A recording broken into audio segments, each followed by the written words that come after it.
I think the last 2 years have been really challenging for all of us, and we never imagined that we might have to go through something like this. Not just us, even our children. All of them have different needs now. We often think of issues that we have, but we hardly think about what our children are going through. They cannot go outside anywhere. They have to sit in front of the computer. They can't meet their friends. We can at least socialize to some extent. There is something we can do for them in those areas. Homeschooling could be a thing which might go along for a few more years.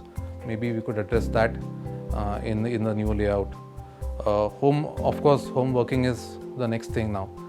We can create a separate area within the house where you can work, or have a small studio kind of a thing where you can have your office colleagues over or your clients over. One of the challenging parts in that is how would you segregate the residential part and the commercial part. So like if you were to have a family on one floor, I wouldn't be comfortable sending my child out when there are maybe office people. So can we segregate that somehow?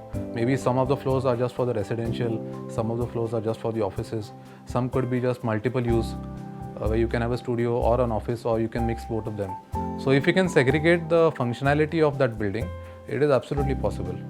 I feel depending on the location, as you said, if we are going to target maybe the central part of the city, it can be pretty flexible.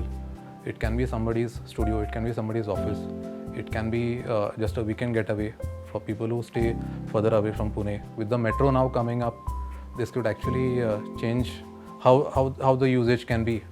And it would be great, I think.